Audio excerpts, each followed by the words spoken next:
नमस्कार। मैं डॉक्टर भवशेखर, सहायक आचार्य राजनीति विज्ञान, राजकीय मीरा कन्या महाविद्यालय उदयपुर।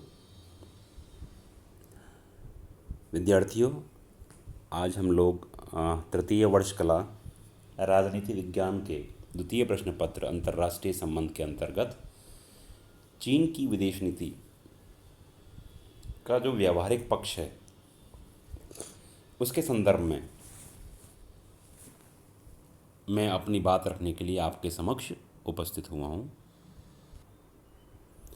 विद्यार्थियों, जैसा कि पिछली बातचीत के दौरान मैंने आपके साथ चीन की विदेश नीति का जो सैद्धांतिक पक्ष है उसके संदर्भ में अपने विचार साझा किए,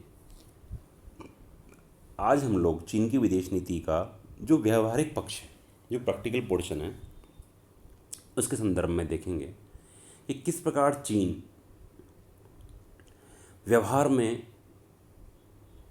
अपनी विदेश नीति को अंजाम दे रहा है। विभिन्न अंतर्राष्ट्रीय मंच पर उसके राष्ट्रों के साथ अन्य संगठनों के जो गुट हैं या गठ हैं उनके साथ में किस प्रकार के उसके संबंध हैं, या विभिन्न क्षेत्रों में, विभिन्न भौगोलिक क्षेत्रों में उसकी किस प्रकार की स्थिति है। जब हम दक्षिण पूर्वी एशिया के अंतर्गत चीन की विदेश नीति के बारे में बात करते हैं तो हमें विद्यार्थियों ये बात ध्यान में रखनी चाहिए कि दक्षिण पूर्वी एशिया हमेशा से चीन की रुचि का प्रमुख केंद्र रहा है। दक्षिण पूर्वी एशिया में जहाँ करोड़ों चीनी लोग बसे हुए हैं, चीन से प्रभावित प्रदेश समझा जाता रहा है। चीन अपनी भाषा में इसे नानायांग मतलब बादल आच्छादित प्रदेश कहता है। अपनी प्राचीन घनिष्ठता के कारण चीन यह गवारा नहीं कर सकता कि उसके प्रभाव क्षेत्र से इस क्षेत्र का उससे विच्छेद कर दिया जाए। उसको यह भी पसंद नहीं कि यह क्षेत्र पूर्ण रूप से स्वतंत्र हो जाए। यही कारण है कि जब वियतनाम पूर्ण रूप से स्वतंत्र होकर चीन तथा सोवियत संघ के साथ अपनी आवश्यकताओं के अनुसार सामान्य व्यवहार करने लगा तो चीन के नेता अप्रसन्न हो गए। उन्हें आशा थी कि स्वतंत्र होने के पश्चात वियतनाम अपने निकटवर्ती देश के और करीब हो जाएगा। सोवियत संघ विरोधी संघर्ष में उनकी सहायता करेगा, लेकिन जब वियतनाम ने अपनी आर्थिक आवश्यकताओं तथा अन्य कारणों से सोवियत संघ से सामीप्य बनाए रखा तो चीन नाराज होकर वियतनाम को दक्षिण पूर्व का क्यूबा या सोवियत संघ का दक्षिण पूर्वी एजेंट कहने लग गया। 1965 तक चीन के इंडोनेशिया से संबंध इतने अच्छे थे कि पीकिंग, जकार्ता, पिंडी धुरी की चर्चा की जाती थी, किंतु बाद में दक्षिण पूर्वी एशिया के 5 गैर साम्यवादी देश इंडोनेशिया, मलेशिया, फिलीपींस, सिंगापुर और थाई देश चीन से भयभीत रहने लगे तथा उसके प्रभाव को बढ़ने से रोकना चाहते थे। चीन ने यह कोशिश भी की कि अपने प्रभाव का इस्तेमाल कर दक्षिण पूर्वी एशिया के देशों का सोवियत संघ विरोधी एक मोर्चा बनाया जाएगा। इस प्रयास में चीन के उप प्रधानमंत्री Deng Xiaoping Thailand, Malaysia, Singapore की यात्रा पर 5 से 14 नवंबर 1979 तक निकले थे। अपनी दक्षिण पूर्वी एशिया के दौरे के समय थाई देश, मलेशिया तथा सिंगापुर के प्रधानमंत्रियों से तेंग ने कहा कि सोवियत संघ सबसे खतरनाक दुश्मन है और वियतनाम के साथ मिलकर दक्षिण पूर्वी एशिया में अपना आधिपत्य जमाना चाहता है। तो इस प्रकार से चीन का जो दक्षिण पूर्वी एशिया के अंतर्गत कहीं ना कहीं विशेष रुचि रही है। जब हम चीन के संयुक्त राज्य अमेरिका के साथ संबंधों की चर्चा करें तो हम पाते हैं कि चीन में साम्यवादी क्रांति की सफलता अमेरिकी राजनयिक की पराजय थी। चीन में साम्यवादी क्रांति के बाद अमेरिका ने चीन के बहिष्कार की नीति अपनाई। चीन से अमेरिकी राजदूतों को वापस बुला लिया, चीन को मान्यता देने से इनकार कर दिया। अमेरिका फार्मोसा स्थित चियांग काई शेक की सरकार को चीन की वास्तविक सरकार मानता रहा। फार्मोसा की सुरक्षा के लिए ताइवान भूमध्य में अमेरिका ने अमेरिकी सप्तम बड़े का तैनात कर दिया। 1954 में अमेरिका ने ताइवान से एक सुरक्षा संधि भी की और ताइवान में अमेरिकी सैनिक अड्डे भी स्थापित किए। ताइवान ही अमेरिकी चीन संबंधों में तनाव का प्रमुख कारण रहा। 1950 में कोरिया युद्ध ने चीन अमेरिकी संबंधों को अत्यधिक उग्र बना दिया। अमेरिका ने चीन को घेरने के लिए सीटो संधि का सहारा लिया। वियतनाम युद्ध में अमेरिका जितना उलझता गया, चीन अमेरिकी संबंधों में उतना ही तनाव बढ़ता गया। ताइवान और वियतनाम में अमेरिकी हस्तक्षेप अमेरिका की साम्यवाद परिवर्धन की नीति का ही एक हिस्सा थी। दिसंबर 1968 में चीन की ओर से यह प्रस्ताव रखा गया कि वह संयुक्त राज्य अमेरिका से विभिन्न विषयों पर प्रत्यक्ष वार्ता करने के लिए तैयार है, बशर्ते अमेरिकी सरकार इस बात का आश्वासन दे कि वह ताइवान से अपनी सेनाएं हटाकर सैनिक अड्डों को समाप्त कर देगी। तो चीन और अमेरिका के बीच राजदूत स्तर पर बहुत अधिक संख्या में गुप्त बैठकें हो चुकी थी। निक्सन प्रशासन के समय चीन अमेरिकी जेतांत की शुरुआत हुई। इसका मूल कारण था कि अमेरिका बातचीत द्वारा वियतनाम युद्ध से बाहर निकलना चाहता था, और निक्सन प्रशासन के समय अमेरिका ने चीन के बहिष्कार की नीति एवं दो चीन सिद्धांतों का जो है परित्याग कर दिया था। पीकिंग सरकार को चीन की एकमात्र सरकार के रूप में भी स्वीकार कर लिया था। संयुक्त राष्ट्र संघ में साम्यवादी चीन के प्रवेश के विरोध की नीति का भी परित्याग कर दिया। ताइवान से अपनी सशस्त्र सेनाओं को वापस बुलाने का आश्वासन दिया। वियतनाम में समझौता वार्ताओं के बाद अमेरिका की सेनाएं हटाने का आश्वासन दिया। इस तरह चीन की शर्तों पर अमेरिका उसके साथ संबंधों को सुधारने के लिए तैयार हो गया। यह चीनी राजनीति की विजय और अमेरिकी राजनीति की पराजय थी। तो इस प्रकार से हम देखते हैं कि जो निक्सन थे उनके समय में चीन के साथ संबंधों में कहीं ना कहीं एक सुधारात्मक प्रयास हुआ। चीन के प्रधानमंत्री झाओ जियांग ने 17 फरवरी 1984 को अपनी 9 दिवसीय यात्रा संपन्न की। यह उनकी पहली अमेरिका यात्रा थी। अपनी यात्रा के दौरान झाओ ने अमेरिका के साथ सभी प्रकार के संबंध बढ़ाने का बल दिया। उन्होंने कहा कि चीन अमेरिका के साथ सोवियत संघ के विरुद्ध कोई गठबंधन नहीं करेगा, परंतु सोवियत संघ की अफगानिस्तान में सेनाओं के प्रश्न पर, कंपुचिया में वियतनाम के हस्तक्षेप के संबंध में अमेरिका और चीन का समान दृष्टिकोण है।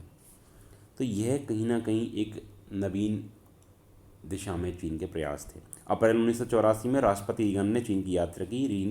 रीगन ने वहां के एक समारोह में कहा कि अमेरिका को चीन के साथ अपने संबंधों पर गर्व है। इस यात्रा के दौरान अरबों डॉलर के मूल्य के परमाणु रिएक्टर अमेरिका चीन को देने से सहमत हो गया। रीगन की यात्रा का एक अन्य उद्देश्य चीन में अमेरिकी उत्पादों की खपत को बढ़ाना था। तो कहीं ना कहीं हम देखते हैं कि चीन और अमेरिका के संबंधों में जो संघर्ष था वो विराम की ओर और व्यापारिक हितों की ओर आगे अग्रसर हुए।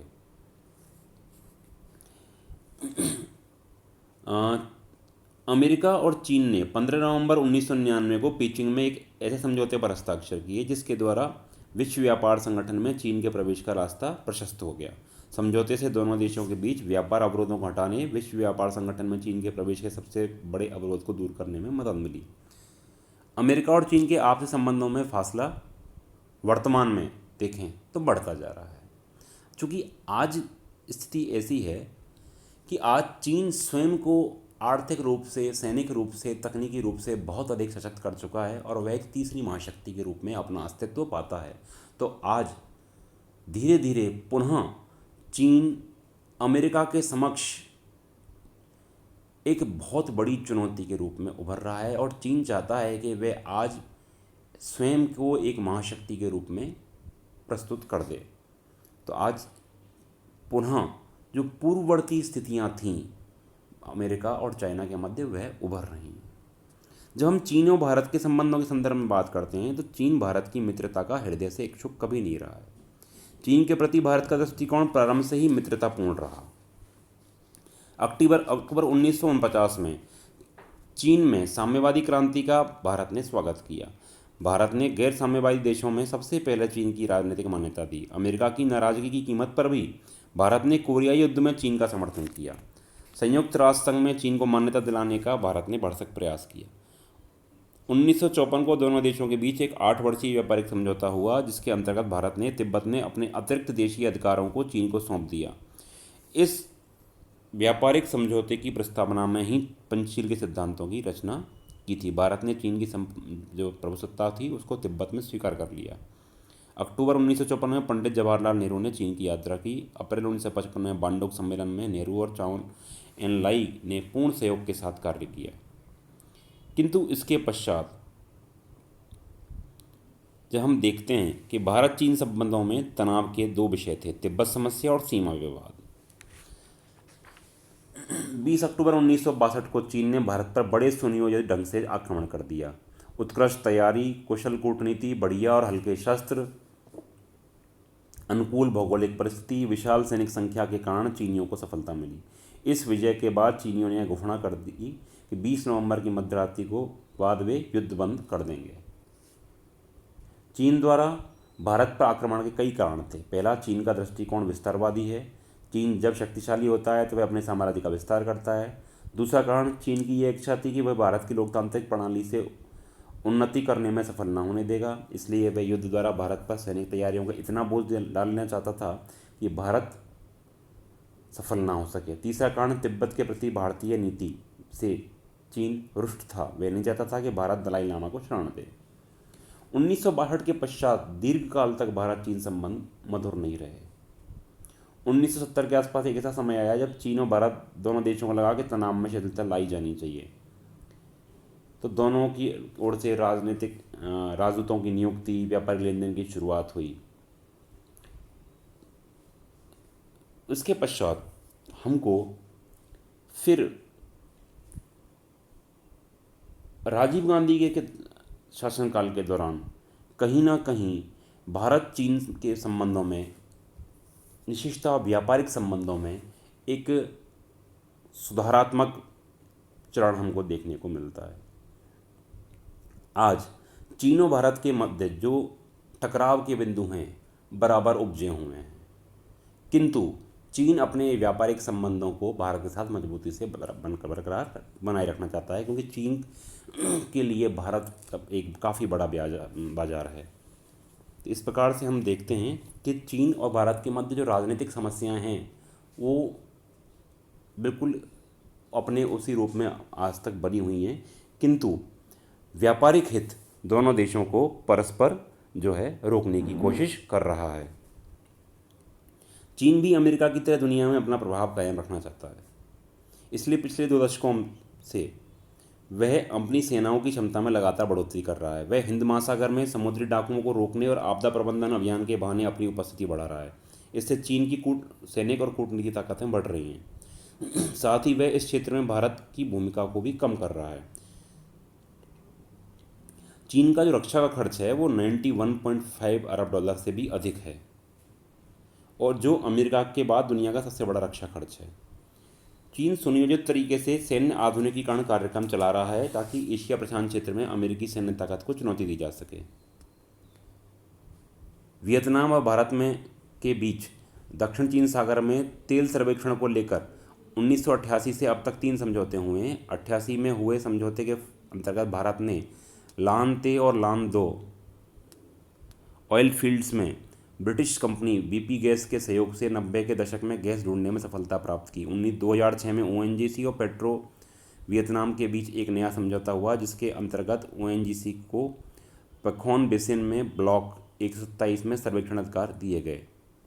इन सब समझौतों को चीन प्रकट विरोध करता है। पाक अधिकृत कश्मीर में चीनी सैनिकों की बड़े पैमाने पर उपस्थिति और बड़े पैमाने पर सड़कों व हवाई अड्डों आदि के निर्माण का स्पष्ट प्रमाण भारत के पास हैं। तो इस प्रकार से हम देखते हैं कि चीन कहीं ना कहीं भारत को घेरने की नीति में लगा हुआ है, पाकिस्तान को प्रमोट कर रहा है। जब हम चीन और पाकिस्तान के संबंधों को देखते हैं कि तो चीन पाकिस्तान को अपने लिए एक ऐसा उपयुक्त माध्यम मानता है जिसके माध्यम से कि वह भारत को घेर सकता है, भारत को दबाव में ला सकता है। चीन और सोवियत संघ या चीन और रूस संबंधों की बात करें तो प्रारंभ में चीन के सोवियत संघ के साथ संबंध काफ़ी अनुकूल हमको विचारधारा के आधार पर नज़र आते हैं, किंतु समय के सापेक्ष क्योंकि चीन की विदेश नीति हमेशा परिवर्तनकारी और अस्थायी रही है, वह अपने हितों के अनुकूल उसमें परिवर्तन करता रहा है और उसके कोई स्थायी मित्र और नहीं है इस प्रकार से। तो कहीं ना कहीं दोनों राष्ट्रों के मध्य भी इस तरह की अनिश्चितता की स्थिति बनी रही है। चीन और रूस के मध्य भी संबंध जो है वो निरंतरता के आधार पर हम देखें तो इसमें परिवर्तन आता रहा है समयानुकूल। तो जब हम देखते हैं कि चीन की विदेश नीति जो है वर्तमान में कुछ इस प्रकार की है कि वह एक जो चारा और छड़ी की नीति कहलाती है उसका प्रमुख रूप से जो है पालन करता है। वह चारा दिखा करके जिस प्रकार से एक पशु को आप अपनी ओर आकर्षित करते हैं, वो जब वह आपकी ओर आकर्षता है तो उसको वह आप छड़ी दिखा देते हैं ताकि वह दूर भगा दिए। तो चीन की विदेश नीति के अंतर्गत हमको कहीं ना कहीं एक अनिश्चय का जो भाव है वो नज़र आता है। चीन सदैव अपनी इस प्रकार की विदेश नीति के माध्यम से विभिन्न राष्ट्रों को असमंजस की स्थिति में डालता रहा है। तो चीन के बारे में हम लोग कुछ स्पेसिफिक प्रिडिक्ट नहीं कर सकते हैं, आकलन नहीं कर सकते हैं कि किन परिस्थितियों में चीन किस प्रकार का व्यवहार करेगा। तो इस प्रकार यह चीन की जो विदेश नीति है उसका व्यावहारिक पक्ष प्रारंभ से लेकर वर्तमान का हमको इस प्रकार देखने को मिलता है। धन्यवाद।